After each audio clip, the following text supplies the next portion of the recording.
사실 기독교 우리 교회 안에서 많이 지켜지는 그런 특별히 기억하고 특별히 중요하게 생각하는 그런 내용을 교리뿐만 아니라 그거를 느낄 수 있도록 절기라는 걸 만들죠. 그래서 가장 큰 두 절기가 있죠. 부활절과 크리스마스. 예수님의 탄생을 기념하는 게 크리스마스고 예수님의 부활을 기념하는 게 이제 부활절이죠.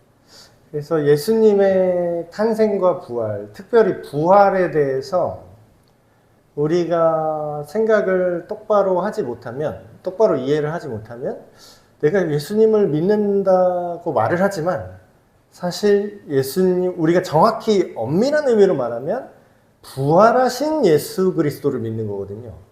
예수라는 그냥 인간 예수를 믿는 게 아니라 부활하셨기 때문에 그분이 그리스도, 즉 하나님의 그 구원자, 하나님 자신임을 우리가 믿을 수 있는 어떤 역사적 증거, 그게 부활이 사실인가 아니냐, 부활을 믿고 안 믿고를 그걸로 우리의 어떤 믿음의 대상, 그러니까 구원이 갈리는 거죠. 부활하신 예수님을 믿을 것인가? 아니면 예수님이 있었다는 증거는 너무 많으니까 그거는 뭐 부정을 못할지라도 예수가 부활한다는 건 말이 안 돼 라고 그냥 일반적인 사람들처럼 생각할 것인가. 그래서 오늘은 부활과 승천, 특별히 이제 부활 쪽을 먼저 쭉 보려고 합니다. 부활. 일단 우리가 그거를 본 적이 없잖아요.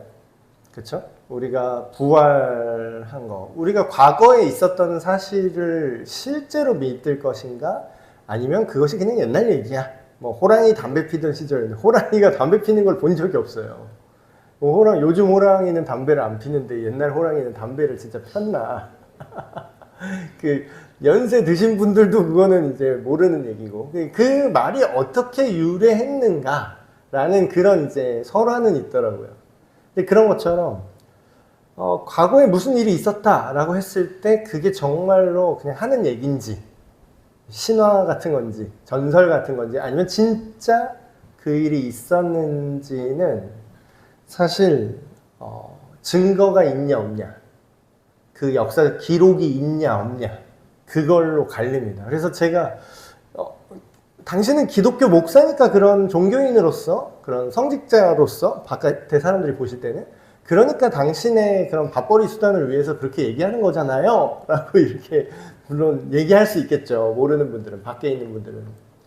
근데 잘 생각을 해보십시오. 저는 이게 되게 안타까운 게 교회를 다니고 예수님을 믿는 사람들 안에서조차 이게 사실이 아니면 어떡하지? 그게 뭐가 중요해? 그거 뭐 확인하려고 그래? 그냥 믿어. 그냥 믿음으로 가는 거야. 뭐 안 보고 믿는 게 더 믿음이야. 막 이러면서 마치 사실적인 증거가 없다라고 착각을 하세요. 그러니까 증거가 없는데 그냥 우리가 그냥 성경이 사실이라고 그냥 아멘하고 믿는 거야. 그냥 몰라, 이게 사실이든 아니든 이게 중요하진 않아. 그냥 내가 믿는 게 중요한 거야. 믿음으로 구원받으니까. 이렇게 생각하시는 분들이 있어요. 근데 이제 이렇게 본인이 생각하시는 것도 문제인데, 만약에 이렇게 기독교 신앙을 이렇게 이해를 하시면 전도가 절대로 안 될 겁니다. 그러니까 그 사람이, 합리적인 사람은 이 사람을 보면서 어떤 생각을 하냐면 그냥 종교에 빠진 사람, 그러니까 현실적이지 않은 사람이라고 생각을 해버릴 수밖에 없어요. 물론 우리가 믿는 하나님이 우리 인간의 언어와 생각으로 다 증명할 만큼 모든 것이 측정 가능하다 이런 건 아닙니다. 분명히 신비가 있고 우리 생각으로 다 알 수 없는 부분이 반드시 있죠. 당연하죠. 오히려 더 크죠. 그런 부분들이. 그래서 어떤 신학자는 그런 얘기까지 합니다. 모른다라는 말은 되게 신앙적인 말입니다. 이런 얘기를 해요. 근데 우리는 이제 그렇다 보니까 앞뒤 안 재고 그래, 사실을 확인하려는 거는 되게 불경한 일이야. 이렇게 생각을 하세요. 근데 사실 우리가 보는 신학 성경 있잖아요. 성경 자체가 사람들은 우리 내부적으로도 종교 경전, 우리가 하는 주장이라고 착각하는 분들이 있는데 신약 성경 자체가 역사적 기록물입니다. 여러분. 역사적으로 이걸 기록한 거예요. 기록물이에요. 그렇기 때문에 신약 성경의 기록 자체를 역사성이 있는 기록물로 생각을 한다면 이거 자체가 증거가 됩니다. 근데 이거를 사람들은 이거는 자기네 종교의 교리를 기록한 어떤 종교 서적이야 라고 생각을 해버리면 이거를 증거가 될 수가 없다고 생각을 하죠. 그래서 일단은 먼저 증거로서의 신약 성경을 한번 볼게요. 여기 띄워놓고. 저 교환에 그렇게 써있죠. 예수님이 있었다는 사실을 부인할 수는 없어요. 예수라는 한 인물이 우리 역사 속에 실제로 우리 달력도 그렇게 기록이 돼 있죠. BC와 AD를 나눈 기준 자체가 예수라는 인물의 탄생 전후를 기점으로 달력까지 기록이 됐기 때문에. 근데 그 예수라는 인물이 직접 본인이 한 주장이 있습니다. 본인이 한 말이 있다라는 거예요. 그걸 기록한 게 신약 성경의 기록물이죠. 이때로부터 예수 그리스도께서 자기가 예루살렘에 올라가 장로들과 대제사장들과 서기관들에게 많은 고난을 받고 죽임을 당하고 제3일에 살아나야 할 것을 제자들에게 비로소 가르치시니. 자, 이 기록은 뭘 말하죠? 예수님이 본인이 내가 3일 후에 살아날 걸 알고 있었다는 거예요. 그리고 그렇게 알려줬다는 거죠. 그리고 다른 본문에도 나오죠. 마태복음 26장에 그러나 내가 살아난 후에 너희보다 먼저 갈릴리로 갈 거야. 그러니까 자기가 죽은 다음에 살아나는 거를 마치 당연하고 그게 확실하고 또 그렇게 될 것처럼 시간 약속을 잡습니다. 시간 약속을. 그러니까 우리가 구체적으로 그 어떤 일을 할 때 어떻게 하죠? 언제 한번 밥 한번 먹자 이렇게 안 하고 우리 며칠 날 어디에서 뭐 먹자 하고 구체적으로 약속을 잡죠. 그만큼 예수님은 자기가 부활해서 다시 살아날 거를 완전히 확실시했고 그래서 약속까지 잡아요. 어디서 만나자고요? 갈릴리에서 만나자. 거기서 알지? 갈릴리 우리 만나던데. 거기서 만날 거야 라고 이렇게 약속까지 잡아요. 근데 이 얘기를 듣는데 제자들은 이런 일이 없으니까 인간이 죽었다가 다시 살아나서 심지어 약속까지 잡고 이렇게 하는 거를 본 전례가 없으니까 어떻게 생각하죠? 저희가 이 말씀을 마음에 두며 서로 문의하되 수근수근한 거예요. 제자끼리. 뭔 얘기야? 이러면서 서로. 죽은 자 가운데서 살아나는 게 뭘까? 이게 뭐 상징일까? 이게 뭘까? 비유인가? 이렇게 오해를 했다라는 거죠. 제자들이.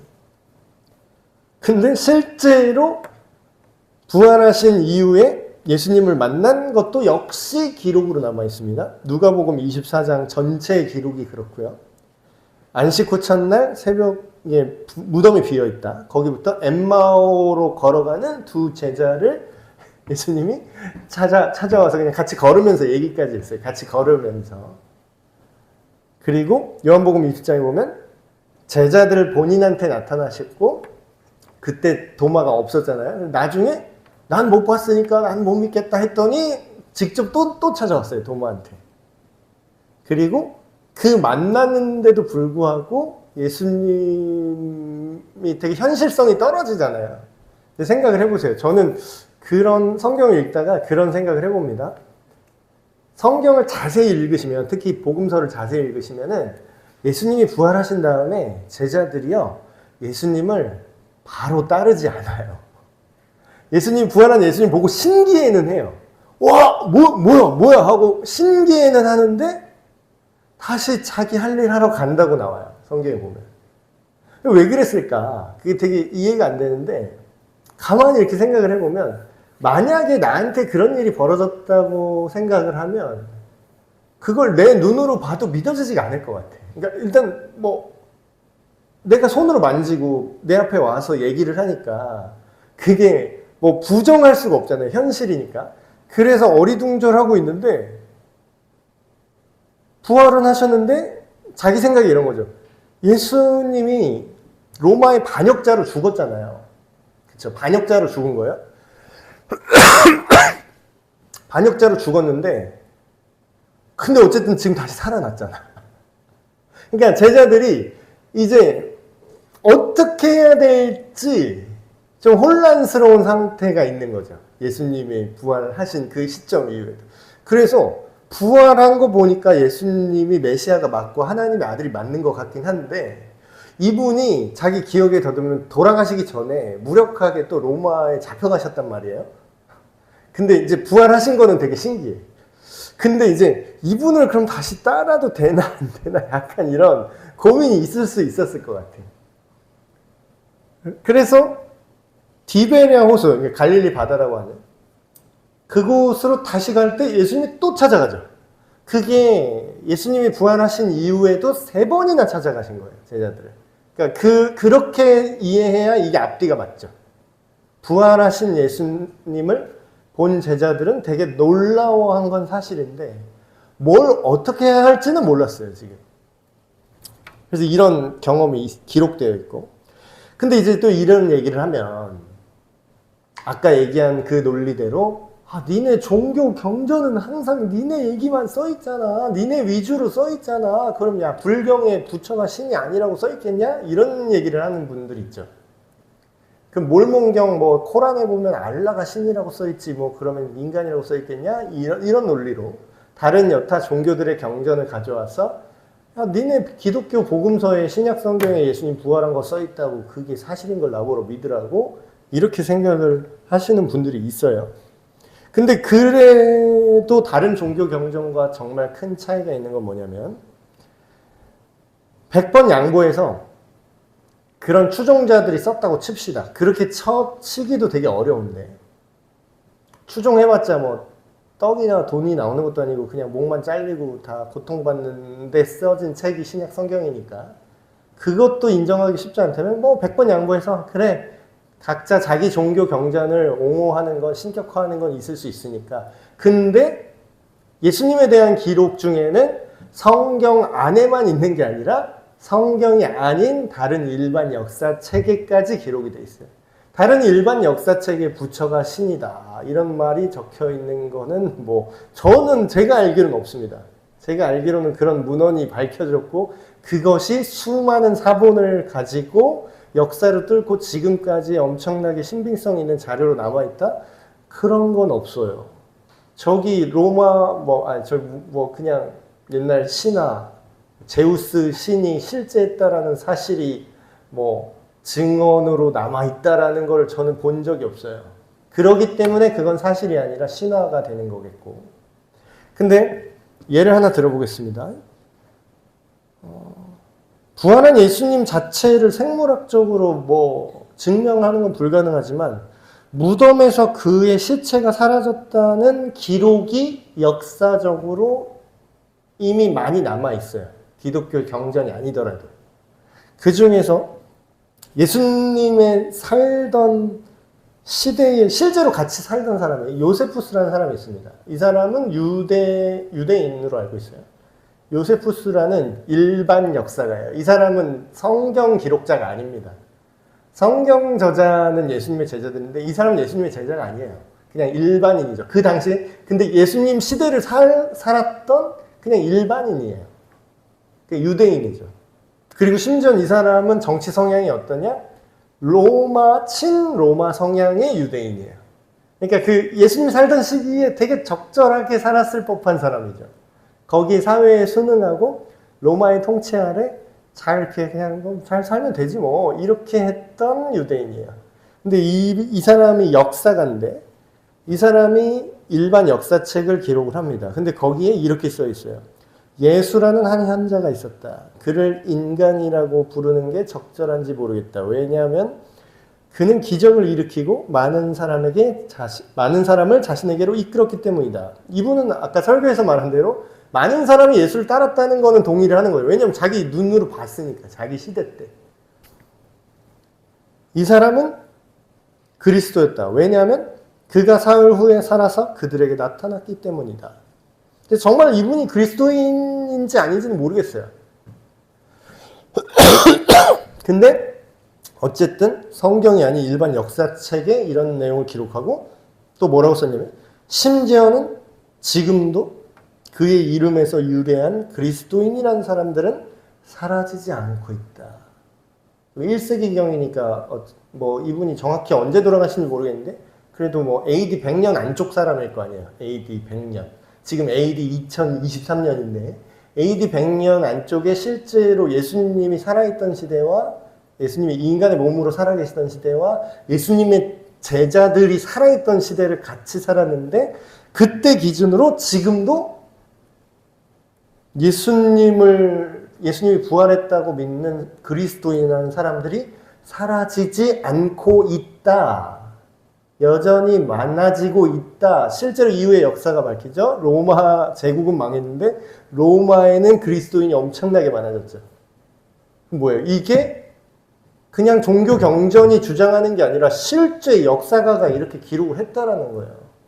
그러면 부활을 믿지 못하겠더라도 적어도 100번 양보해서 부활을 내가 눈으로 못 봤으니까 내가 못 믿겠다 치더라도 부활을 봤다라고 생각하고 봤다라고 증언하는 사람들이 살아있던 시기에 그 사람들의 증언을 듣고 기록한 일반 역사책이 있다라는 거죠. 다른 종교 이런 거 없을걸요? 다른 종교 일반 역사에 그들의 어떤 그들이 믿는 그 신이 실제했다는 증언과 기록을 갖고 있는 종교가 없어요. 그러니까 기독교를 종교 중에 하나로 집어넣는 건 참 되게 억울해요. 사실 우리 입장으로. 저는 그렇게 소개를 합니다. 저는 종교인이 아니고요. 저는 되게 현실적인 사람입니다. 이런 얘기를 해요. 그러니까 목사라 그러면 종교인으로 보여요. 밖에서는. 근데 저는 종교인이 아니라 저는 진실을 추구하는 사람이고요. 저는 사실로서 예수의 부활을 믿습니다. 사실로서요. 그게 종교로 믿는 게 아니라 그게 사실이기 때문에 믿는 거라. 그게 사실이니까. 그렇죠? 그래서 어떤 사건이 역사 속에서 발생할 때 그리고 어떤 그 사건을 목격했거나 그 사건에 관여했던 사람들이 실제로 동시대에 아주 많이 살아있을 때 그럴 때는 거짓말을 할 수가 없죠. 그리고 그 사실이 널리 알려졌을 때 그럼 뭐예요? 내가 그거를 눈으로 확인을 못하고 그거를 과학적으로 증명을 못해도 그러니까 자꾸 바보 같은 얘기를 하고 있어요. 예수가 부활했다는 걸 과학적으로 증명하는 거는 어차피 안 되는 얘기예요. 그러면 똑같은 원리로 세종대왕이 태어났다는 걸 과학적으로 증명 한번 해보세요. 되나 그게. 그러니까 역사적 사건은 과학의 영역이 아닙니다. 이미. 그래서 그런 걸로 지금 과학 대 기독교 신앙 이거를 대결 구도로 몰아가는 거는 되게 바보 같은 접근이에요. 그게 말이 안 되는 거예요. 과학이랑 기독교가 이렇게 대립하는 게 아니에요. 과학자도 예수님 믿는 사람 많습니다. 과학자도 예수님 믿는 사람 많아요. 그 별개니까 그거는. 그래서 우리가 어떤 사건의 역사적 타당성을 상황적 증거로, 역사의 기록으로, 그리고 증언으로 우리가 그 사실을 믿을 수 있다. 그래서 이게 믿음의 영역이긴 한데 이거를 믿음의 영역을 종교의 신앙과 종교의 영역이라고 착각하는 분이 있어요. 근데 제가 생각하기에는 믿음의 영역은요, 그냥 모든 것에 다 영향을 미칩니다. 세종대왕이 있었다는 걸 믿는 것도 믿음이에요. 그 믿음이라니까? 확인하셨어? 확인하셨냐고. 본인이 직접 본 적 있어? 세종대왕 만나서 악수했어? 증명됐어? 증명 안 돼요. 그거 어차피 증명의 영역이 아니에요. 그거는 역사적 기록을 믿을 거냐, 안 믿을 거냐. 지금 근현대사 관련해서 뭐 무슨 장군 흉상을 옮기네 마네 또 뭐 이렇게 난리 하는데 저는 그게 어느 쪽이 맞다 틀리다 그걸 얘기하는 게 아니라 근현대사가 왜 그걸로 우리가 확정 지으면 안 되냐면 근현대사를 다룰 때는요 아직 그 평가를 어떻게 내리느냐에 따라서 이득을 보거나 손해를 보는 사람이 아직 지금 동시대에 살아있어요. 동시대에 살아있다고요. 지금 이념전쟁 끝났네 어쩌면 아니요 지금도 전쟁 중이에요. 그럼 뭐예요? 그걸 어떻게 평가할 거냐가 지금 나한테 권력을 주느냐 뺏어가느냐, 지금 나한테 돈이 되느냐 안 되느냐 영향을 미치죠. 그러면 지금 역사를, 그 가까운 우리의 역사를 논하는 게 의미가 있을까요? 없을까요? 의미가, 그게 중요하지, 그 사실이 중요하지 않다는 건 아니라 사실을 밝혀내는 건 중요한데 그거를 확정 짓기가 힘들다는 거죠. 왜냐하면 서로 아니라고 하니까. 내 이득 때문에 아득바득 아니라고 하니까. 근데 우리가 역사를 평가할 때 어때요? 세월이 좀 지나면 우리가 그런 표현을 하죠. 역사가 심판할 것이다, 이런 표현을 하죠. 그건 뭐예요? 세월이 한 200년 지났어. 300년 지났어. 그럼 뭐예요? 그때 있었던 일이 어쨌든 간에 지금 나한테 권력을 주거나 지금 나한테 이득이 되거나 실익이 되는 게 없어요. 뭐 있어봐야 뭐 그 종친회 정도? 자기 조상에 대한 평가니까. 그러면 그때 돼야 어때요? 사람들은 객관적으로 평가를 할 수가 있어요. 이 사람은 이런 건 잘했고 이런 건 잘못했다. 그래야 적당히 정확하게 평가를 할 수가 있죠. 그런 것처럼 우리가 어떤 거를 역사성으로 인정을 해야 돼요. 그러니까 우리가 그걸 믿는 거죠. 그 역사의 평가를 믿는 거지 우리가 그걸 확인할 길은 없어요. 그걸 증명할 방법도 없어요. 그럼 뭐예요? 몇백 년 전에 우리나라의 어떤 인물이 무슨 일을 했고 이 사람은 이런 평가를 받는다. 그거를 라고 말한 거를 그 써있는 기록을 그 당시의 일과 증언에 미루어서 우리가 믿는 거죠.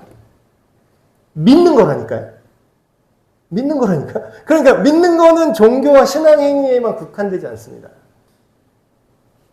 근데 우리는 역시 역사의 평가로 세종대왕이 어땠느냐를 우리가 확신하고 믿는 것처럼 예수가 부활했다라는 그 증거와 기록을 믿는 거죠. 자, 그리스도가 부활했다는 것이 어떤 본질을 갖고 있느냐. 자, 생각을 해보세요. 여러분, 부활이 과연 뭘까요? 부활.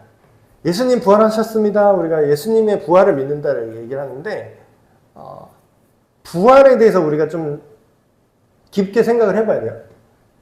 성경에 보면은 죽었다가 살아난 사람들이 종종 나옵니다. 몇 명 있어요, 성경에. 죽었다가 살아난 사람. 심지어는 구약의 이제 선지자 시대 때, 어떤 여인의 아들, 딸에게 죽은 사람 이제 살렸다는 기록이 있죠. 하나님의 능력으로, 여호와의 능력으로. 구약 시대도 죽은 사람 살렸다는 기록이 있어요. 물론 흔한 일은 아니었겠죠. 흔한 일은 아니었겠죠.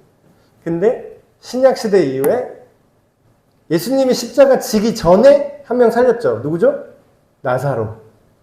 그것 때문에 예수님이 사실 더 이상 살려두면 안 될 위험인물이 된 거예요. 예수님이 나사로를 살린 순간 예수님이 그동안 보여줬던 기적들은 그러려니 하고 넘어갔어요.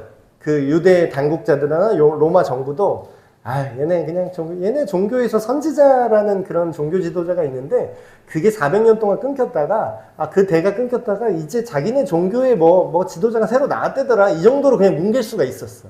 근데 떡으로 5,000명 먹이거나 병 고쳐준 거는 묻었는데 이건 죽은 자를 살렸네. 그럼 뭐예요? 이제 사람들이 더 이상 인간급으로 생각하기가 힘들어져요.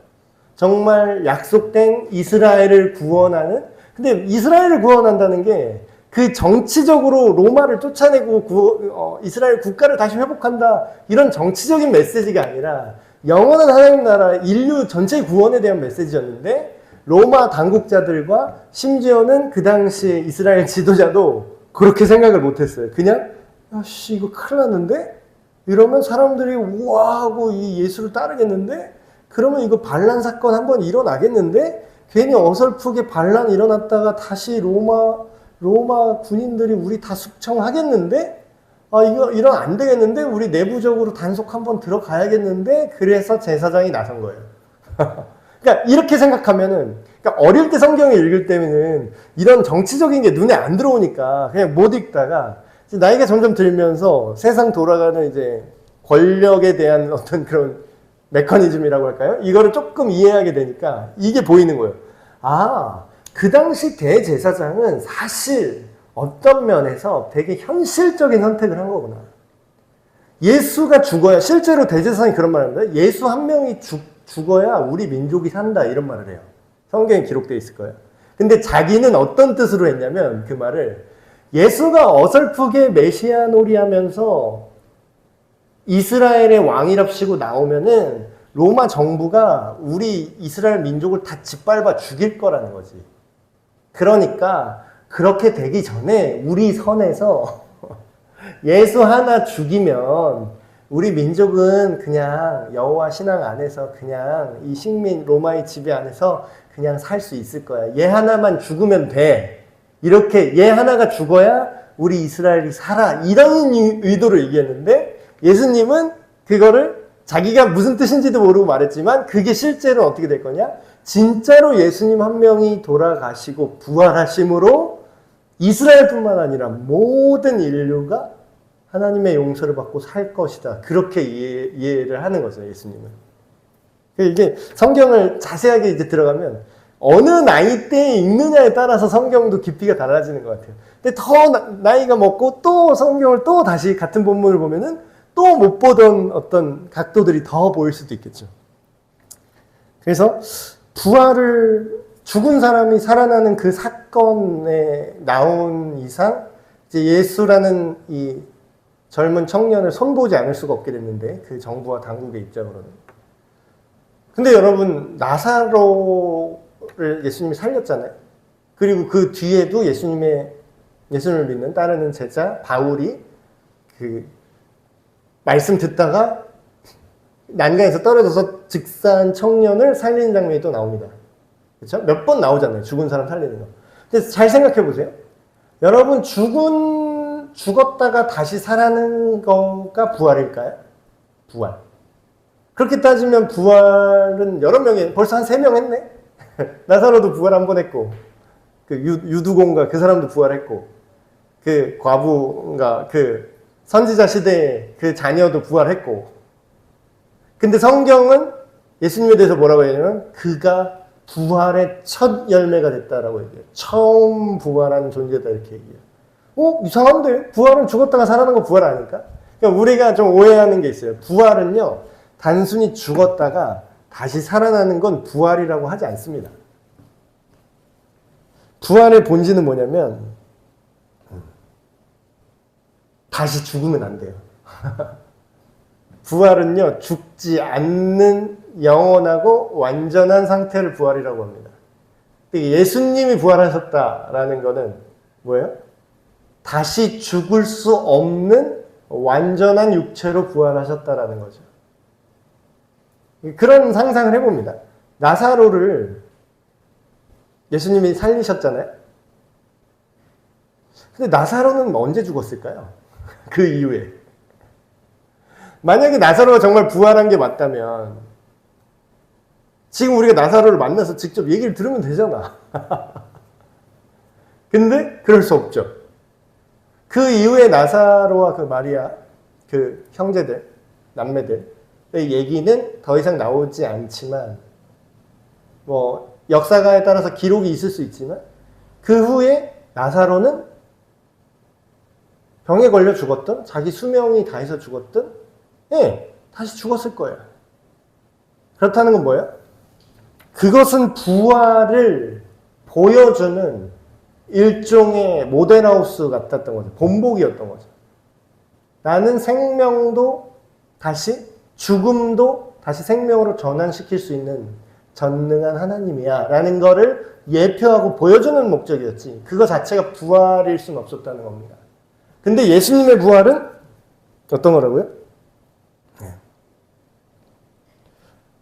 완벽한 첫 열매로 보여주신 거죠. 그래서 어떤 사람은 또 이렇게 얘기합니다. 부활이 너무 신기한 얘기니까, 흔하지 않은 얘기잖아요. 그러다 보니까 이게 몸이 설마 다시 살았다는 게 말이 안 되잖아. 몸이 사는 걸 본 적이 없으니까. 그러니까 이거는 영적으로 부활한 걸 거야. 이렇게 이제 생각하는 사람이 그 당시에, 심지어는 예수님이 부활하신 이후에 그 뒤에 제자들 시대에 이런 얘기가 되게 유행했습니다.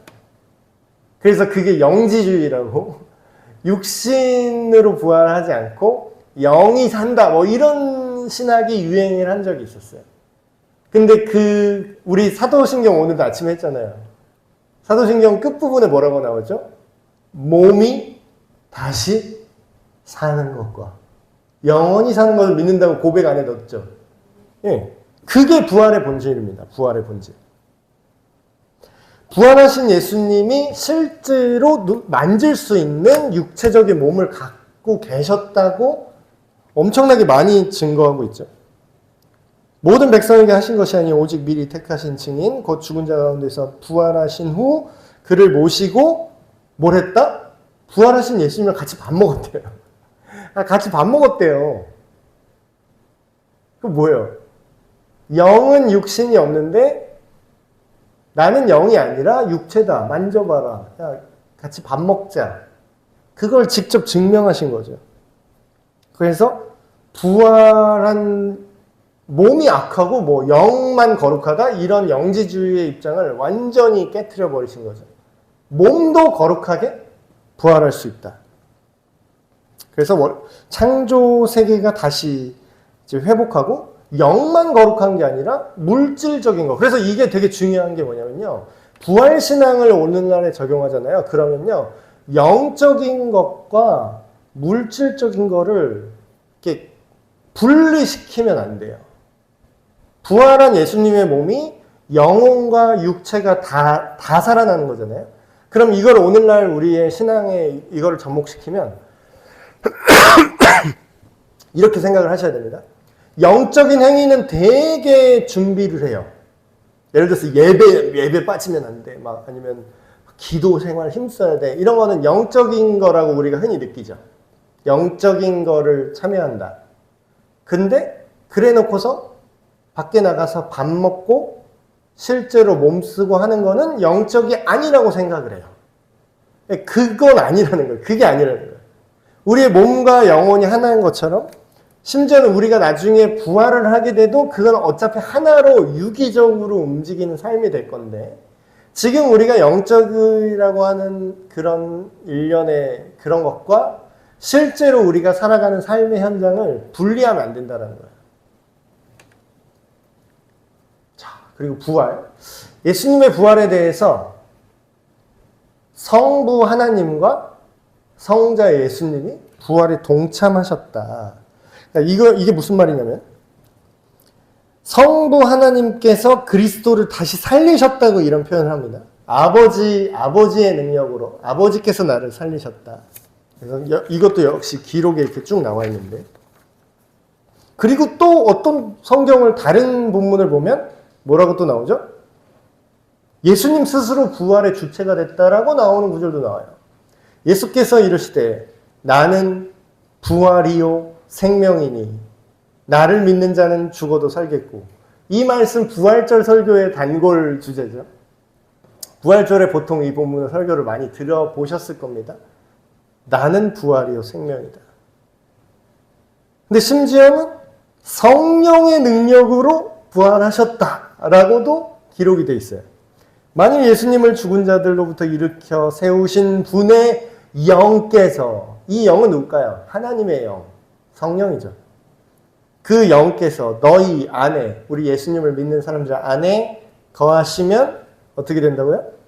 그리스도를 죽은 자들로부터 다시 살리신 분께서 너희 믿는 자들 안에 거하시는 그분의 영, 성령이죠. 성령의 능력으로 너희 죽을 몸도 살리시리다. 자, 우리가 그 신앙 고백할 때 몸이 다시 사는 것과 영원히 사는 것을 믿사옵나이다. 아멘 이러잖아요. 그렇죠? 그 근거가 어디 있냐면 우리가 예수님을 믿을 때에 하나님의 영이 우리 안에 함께 거하신다고 하잖아요. 그때 우리 안에 계신 성령님이 본질상 예수님을 부활하게 하신 그 성령과 같은 성령입니다. 같은 하나님이에요. 그러니까 우리가 그걸 믿는 자가 부활을 소망한다는 건 무슨 뜻이에요? 예수님을 부활시키신 그 성령의 능력이 우리 또한 부활시킬 것을 약속하고 있다는 걸 믿는 거죠. 이걸 믿는 겁니다. 더 정확히 말하면 이 기록을 믿는 거예요. 그러니까 이거는 되게 사실적인 겁니다, 여러분.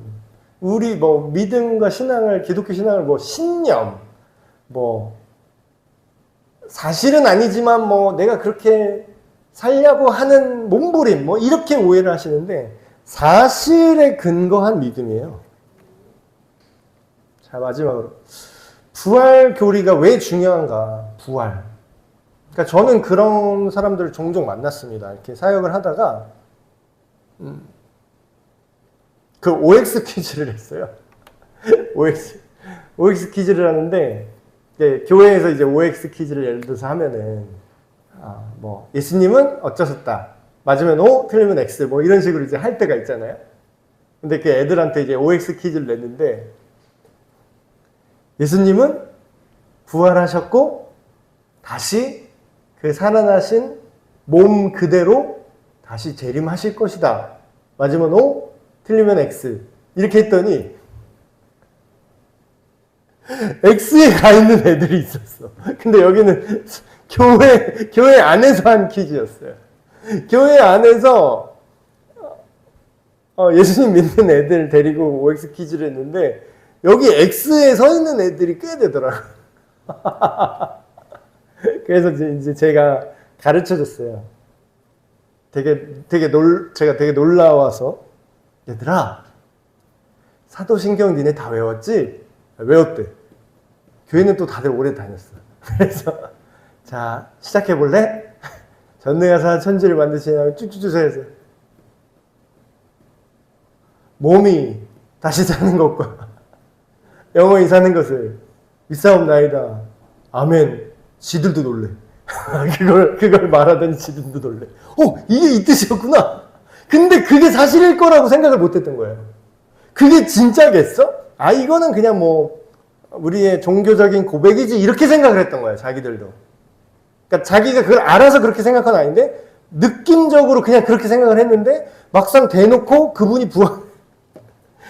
부활했고 우리도 그분과 함께 다시 부활해서 다시 몸뚱이를 가지고 살 거다라고 얘기하니까 이게 너무 비현실적인 거예요. 애들한테. 그러니까 X에서 쓰더라고. 교회 다니는 애들이. 그래서 이제 자기들도 그렇네? 그렇네요? 그래서 저도 걔들도 놀래고 저도 놀랐던 적이 한 번 있습니다. 부활과 재림, 뭐 오늘은 특별히 부활이니까 부활이라는 게 사람들이 생각보다 생각을 안 하고 자기가 예수님을 믿는다고 착각하는 경우가 있어요. 자기가 예수님을 믿는데 근데 예수님을 믿으면 예수님이 한 말을 다 믿어야 되잖아요. 근데 나는 부활이요 생명이니 나를 믿는 자는 너도 나처럼 부활시켜 줄 거야 라고 예수님이 한 말을 모르는 거지. 그러니까 성경을 안 읽는 거야. 모르는 거예요. 그러니까 사실에 근거한 믿음이 없는 거예요. 그러니까 뭐예요? 구호만 남고 어떤 종교적인 커뮤니티만 남고 뭐 그러니까 힘이 없는 거죠. 진짜 흔들리지 않는 믿음이 존재하려야 할 수가 없어요. 그 상태로는. 그래서 예수 그리스도를 죽은 자 가운데서 부활하게 하심으로 말미암아 우리를 거듭나게 하사 산 소망이 있게 하시며 베드로 전서에 이렇게 나오죠. 그러니까 우리가 예수님을 믿는다라는 것은 예수님의 부활의 능력으로 우리도 다시 살릴 거라는 걸 믿는 거예요. 근데 물론 그게 죽은 다음에 생물학적으로 몸뚱이로 다시 부활시킨다 언젠가 그것만 믿는 게 아니라 이 안에는 영적인 그리고 정서적인 도덕적인 의미로 하나님 앞에 살아있는 자로 올바른 정체성을 가진 올바른 사람으로 사람을 변화시킨다라는 의미도 부활의 의미에 들어있긴 해요. 근데 그것만 있는 게 아니라 진짜 몸뚱이도 부활시킨다고 전 인격적인 육체와 정신과 도덕성과 영적인 부분과 모든 부분에 있어서 다시 하나님의 자녀답게 부활을 시킬 거다라고 약속을 하고 있다는 거죠. 그래서 예수님과 함께 다시 산다. 빌립보서도 이렇게 나오죠. 내가 그리스도와 그 부활의 권능과 그 고난에 참여함을 알고자 하여 그의 죽으심을 본받아. 부활의 능력이라는 것은 죽은 다음에 어느 이 세상 끝날 때 예수님 재림 시에만 실제로 몸뚱이를 살릴 것을 믿습니다. 이런 차원만이 아니라 뭐예요?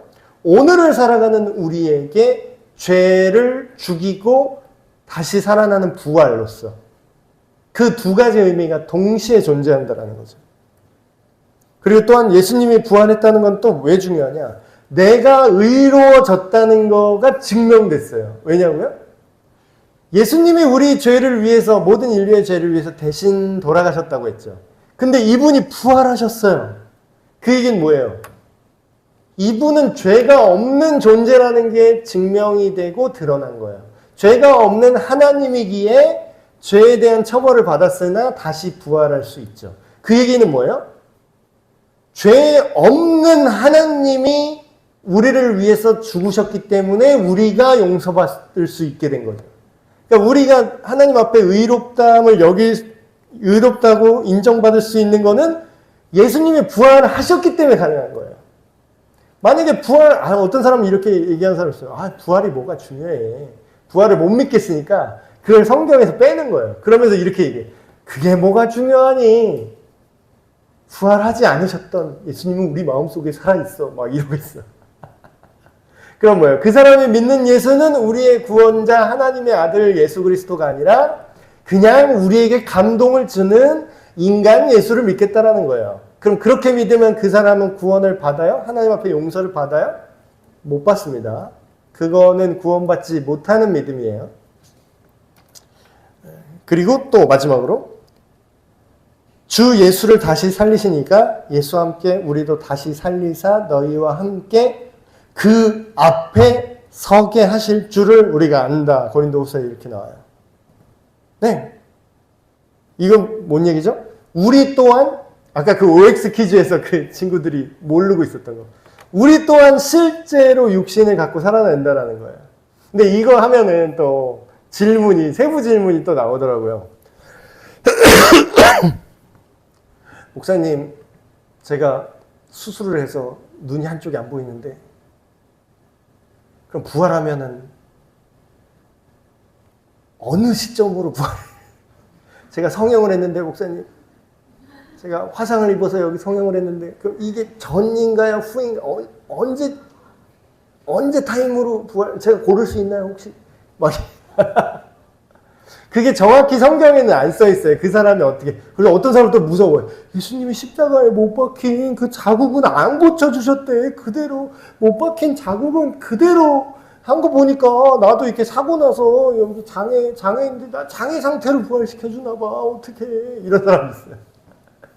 성경에 정확히 어떻게 써 있지 않지만 제가 목회적으로 또 많은 신학자들이 동의하는 바대로 결론을 딱 내드리겠습니다. 부활했을 때, 우리 몸이 부활했을 때 어느 시점이냐. 저는 감히 그렇게 말씀드릴 수 있을 것 같아요. 예수님이 부활하셨을 때 옆구리의 창자국이랑 여기 십자가에 못 박혔던 그 흔적들을 복구를 안 시키신 이유는 의도를 갖고 있기 때문입니다. 예수님은 그게 증거가 됐어요. 증거. 창자국, 허리에 찔린, 십자가에 매달렸을 때 허리에 찔린 창자국과 못 박힌 손에 구멍 난 거를 복구를 안 시킨 이유는 그거 자체가 엄청난 영광이기 때문에 예수님 또한 그거를 보여주시기 위해서, 예수님이 진짜라는 거를 보여주시기 위해서 일부러 복구를 안 하신 거지. 하나님이, 상상을 해보세요. 맥락을 생각해 보세요. 맥락을. 하나님이 죽은 자를 다시 살려서 몸뚱이를 다시 복구를 시켰어요. 썩어가는 나사로도 다시 복구를 시켰단 말이에요. 근데 하나님이 내가 복구하다가 너 거기 암 검진 나왔더라? 종양 하나 있는데 그건 좀 능력이 부족해서 그거는 좀 복구를 못하고 그냥 있는 대로 그냥 아쉬운 대로 냅뒀어. 배려 좀 해줘. 이럴까요, 하나님? 상상을 해보라고. 앞뒤 맥락을 갖고 생각해보라고. 하나님의 능력을. 아니겠죠. 그럼 우리가 혹여 사고를 당해서 장애를 입었거나 후에 질병이 있어서 몸에 어디가 기능 안 하는 그 몸으로 살려줄까? 아니요. 그리고 어떤 사람은 뭐, 나이가 들어서 내 허리가 굽은 채로 살려주시면 어떡해요? 굽은 채로 구하면. 아니요. 여러분 제일 쌩쌩할 때. 여러분 전성기보다 더 전성기. 어떻게 보면 이런 거예요. 어떤 사람은 태어나자마자 몸이 안 좋은 사람도 있잖아요. 죄의 결과로. 태어났는데 막 미세먼지 계속 먹었어. 그럼 뭐예요? 유전병 있고 막 난리죠. 그대로 우리를 살려주실까? 아니죠. 유전 질환이 없던 원래 인간의 초안, 그 아담의 유전자.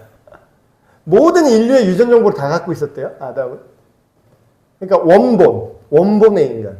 그럼 가장 유전적으로 손상이 없는 그 완벽한 하나님이 지어놓고서 야, 이거 너무 잘 만들었는데 하면서 하루 동안 7일째에 감상하셨을 그 아름다운 몸으로 그게 어떻게 생겼을지는 모르겠습니다.